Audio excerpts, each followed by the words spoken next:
Yo, what's going on, guys? And today, first off, let me hear what you guys think of this new style of video. But we are going to be talking about Deandre Ayton, what teams could be interested in him. We haven't heard the actual reports yet of who could those be. I'll look a little bit to my right occasionally just to see some stats and other notes on my additional monitor. But Hawks, Celtics, Lakers, Pistons, Warriors, Pacers, Knicks, Grizzlies, Bucks, Pelicans, and I think the Spurs were the last team that I might have not included in there. And we're going to go through and talk about all those teams and why they fit. He does want to go to a winning situation is the report. This is a guy who has actually played in an NBA Finals series back when he was part of the Phoenix Suns. So before we start today's video, what team do you think would be the best fit for a guy like a Deandre Ayton? So now, if we look over here, I think the most interesting part about all of this, again, I'd like to hear your comments down below. I really enjoy hearing what you have to say. Like, comment, and subscribe for more content like this. And let's go ahead and start with the Atlanta Hawks. Yes, why the Atlanta Hawks? Well, the Atlanta Hawks are a team that this coming year, it really seems like they're taking a jump to be a playoff team. And I don't even think playoff is like what they want. I think they actually want to win. Imagine being able to run Kristaps Porzingis at power forward and center while having Ayton either be your starting center alongside him or an insanely probably efficient sixth man, because I've always thought the idea of DeAndre Ayton and Trae Young being a pick and roll lob threat duo would be absolutely insane. And looking over here, first off, the Atlanta Hawks were a team that this past season were a squad that I know a lot of people think with Trae Young, you would be a top offensive squad. Their offensive rating was actually this coming year was 18th. That's 12th worst. While their defensive rating, and DeAndre Ayton is really not going to come in here and be a defender. He's going to be a rebounder and kind of a interior scorer for whatever team. Obviously, I know some people, if you remember, they were hyping up DeAndre Ayton as a prospect as like baby Joel Embiid. But Joel Embiid had the greatest learning curve I've ever seen, as well as being way bigger of a human. Not saying that DeAndre's small, but like Joel Embiid's like massive. If you've seen him in person, he is one of the biggest humans I've ever seen. Drink coffee if you do, or tea, whatever. But imagine Onyeka Okongwu and Kristaps Porzingis and DeAndre Ayton being your three-man rotation with, Asa Newell being able to then be brought on a lot slower. I would absolutely think that'd be a fantastic lineup. Now, to further my point why Atlanta would want to do this, Atlanta, if we look at their team rank for the season as a rebounding unit, this was a squad that was 17th in total rebounds. And those numbers get worse if you look at offensive rebounds, which is actually quite terrible to think, because if you have a bunch of three-point shooting, having a good rebounding unit, which again, Atlanta ranked in terms of offensive rebounds 9th, which wasn't the top half of the league, but you're not going to have Clint Capella anymore. So Onyeka Okongwu and Kristaps Porzingis and Newell won't make up all that. So that's a reason to be interested in Atlanta.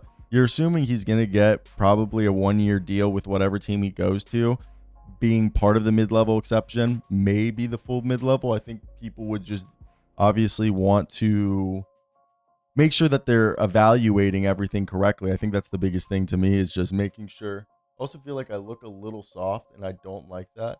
So give me 2 seconds, and we'll be right back.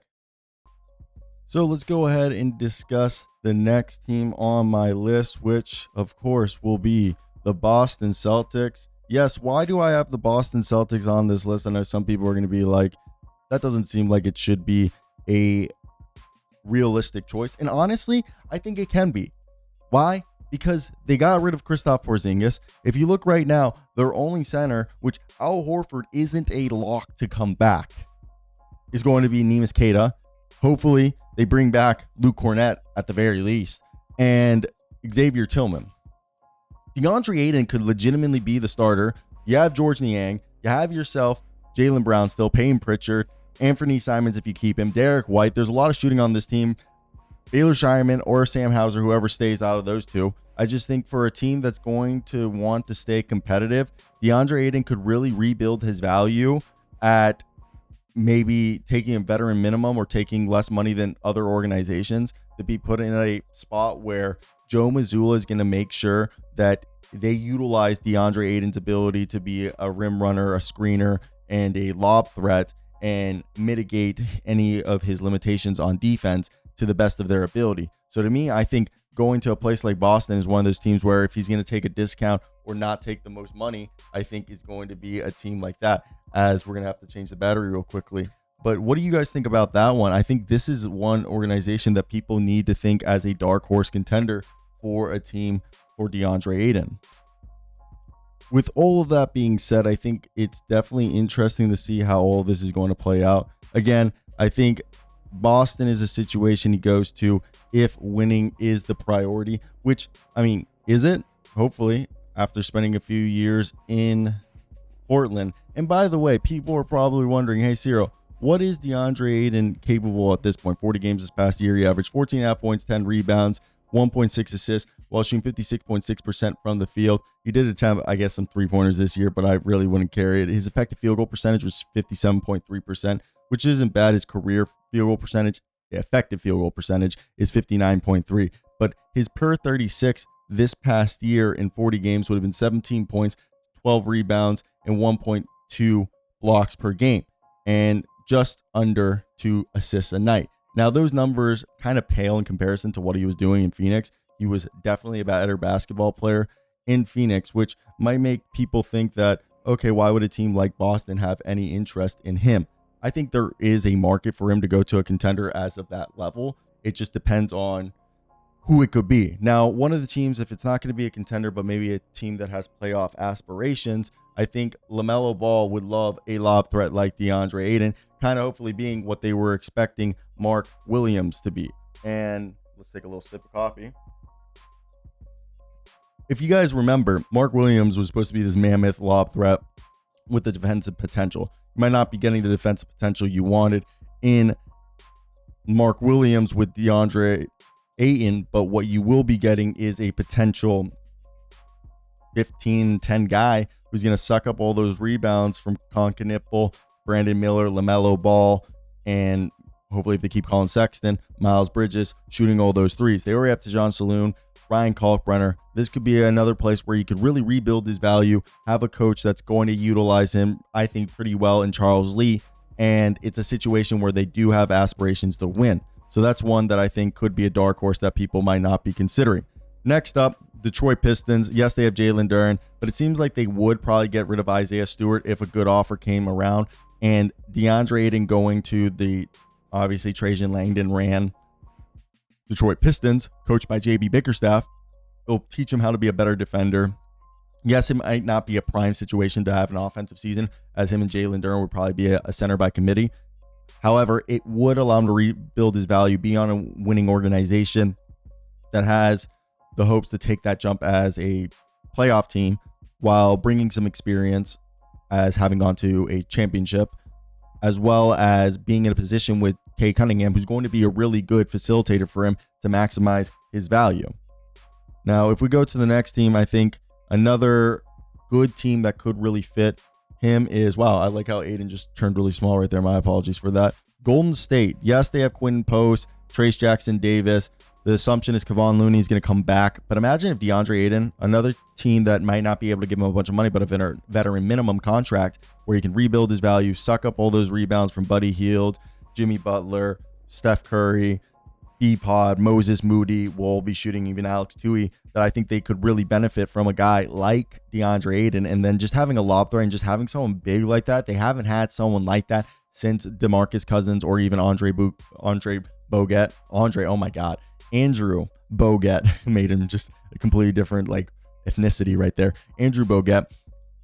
And we've seen what they've been able to do when they have someone who can set screens, be a big presence there. And we've seen it with other teams where Steven Adams, for example, and Zach Edey for the Grizzlies and Rockets have really benefited both of those teams just having a massive presence like that. And I think that's just an underrated part of basketball that some people don't really realize. Now, we're not going to fix the camera because I'm done fixing it all these times, but tell me if I look soft or not.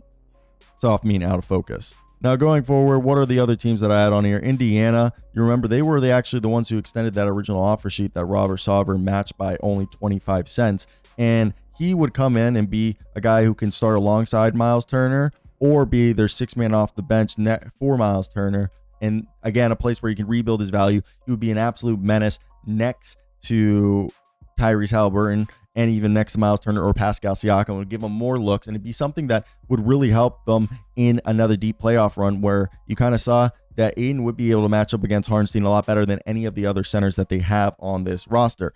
And they do have a little bit of money to play with. Again, a lot of these teams will be only offering the mid-level exception, non-taxpayer or taxpayer, or a veteran minimum contract, where I think he would just be a reclamation project for a year that he would try to test free agency next year when there's more money available. Hence why I think whatever team he goes to is going to be interesting. Now, he is a WME sports guy, aka Bill Duffy. So Luka Doncic, Zion Williamson are two big stars that he could be connected to, Lakers, Pelicans. And with the Lakers right here, Maxi Kleber, Jared Vanderbilt, Trey Jemison, Jemison, and really them not having anybody besides who they expect to bring back Loku. Alex Lynn's not coming back.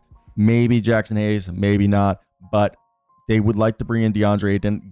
Even if they kept the big mans that I mentioned, they would want to have a big man who can come in and be able to be, as I said, big, set screens, rim run, and just help get rebounds to give second chance opportunities, galvanizes your team by physically imposing will, but also creates more scoring opportunities for your team, and can also, on the defensive side, start fast breaks. And for a team in Los Angeles, if I look right here, what was their offensive rebound rate this past season? The Lakers were a team that actually, if you want to be kind of surprised, the fourth worst offensive rebounding team in the NBA, and they were the fourth worst total rebounding team in the NBA. So they're a team that would really benefit from bringing in Deandre Ayton. And again, they don't have a ton of money to work with, but I think going to a place like Los Angeles would allow him to rebuild his career. And when you go to big cities and you perform well, you get a lot more eyes on you, so it inflates your value even more than it would normally at a small market team or a mid-market team. Now, the Memphis Grizzlies, I know people are gonna be like, well, they already have Brandon Clark, Jay Huff, Zach Edey, and Jaren Jackson Jr. and potentially bring back Santi Aldama. However, to me, I want you guys to understand is that I truly do believe that Brandon Clark is someone that they're trying to probably move. And either way, if they kept everyone, if they can bring Ayton on a one-year deal, rebuild his value, wouldn't they like to have Ayton and Jackson next to each other? Jackson makes up for all the defensive liabilities that Ayton has. Ayton's just going to be a huge lob threat and rebuild his value with, Tomas Isalo being a pick and roll heavy coach and maybe try to influence what they did at Paris Basket, where they had the best effective field goal percentage as a team and the highest 2-point field goal percentage in the French league when he was the coach there his last season. Now, moving forward, I think it's interesting to see if the Bucks would go into play here. They're expected to lose Brook Lopez, and he would just be their Brook Lopez replacement. Yeah, they keep Bobby Portis and they lose a lot of defense, but again, Giannis Antetokounmpo is there, who's going to be able to make up for a lot of the defensive liabilities that DeAndre Ayton would bring. Similar thought process, lob threat for whoever runs point guard, and just help rebound and create a presence. I think this one's a little less likely because the fit and spacing isn't as good as the other ones. Now, Yves Messi and Derek Queen and Karlo Matikovic are three guys that I really like, but DeAndre Ayton, Zion Williamson, Herb Jones, Jordan Poole, and whoever starts at shooting guard, whether that's Jeremiah Fears, Trey Murphy, or Jordan Hawkins, which I think it's going to be Trey Murphy, I think that's actually a lot better sounding of a playoff team. Or even having Ayton be the sixth man, like I've mentioned for several teams, and starting Messi would give Messi be the defensive guy, Ayton's the offensive guy, but it helps raise the floor of a team that right now, for being a playoff aspiring roster, according to Joe Dumars and Troy Weaver, I think you're not giving Willie Green a lot to work with. Now, the New York Knicks should never be counted out, and Karl-Anthony Towns could play alongside DeAndre Ayton, and bringing in DeAndre Ayton, even though he's not a good defender, and it would create a huge hole, especially if he were to trade, Mitch Robb. It would allow you to trade Mitch Robb and run with Precious Achiuwa, Diawara. Because Diawara, yeah, I know he played forward overseas. He's probably going to be a switch big, maybe like Chris Boucher, Dupe Reith mix. He's a little skinny right now, but he's a kind of a really good rebounding floor spacer that I don't think is nimble enough to play the wing like he did in Europe. So I think that'll allow him to bulk up. He has huge arms, so that's why I think kind of like a shot blocking version of that he would just fit there. I think the Knicks aren't a likely one or an unlikely one, but he could potentially fill a need, which is a backup center. And obviously the San Antonio Spurs are a team that, imagine moving Wemby now to power forward and you have center Deandre Ayton sucking up the rebounds. You still have Harrison Barnes, Devin Vassell, Castle, and everybody included. So that's where I think you watch that one and you're kind of amazed by everything that could be done with the San Antonio Spurs, especially with Bastigan and Biyombo. I think it's an upgrade right there. Hopefully Sandro comes back, but that is my thoughts on all that. Let me hear your guys' thoughts on this new slideshow format that I've kind of been doing. Still need to adjust the camera clearly, but I think it does increase the production value of the channel. So let me hear your thoughts on where you think Deandre Ayton is going to go and why. That's basically going to be it for me today, guys. I hope you guys did enjoy. Like, comment, and subscribe.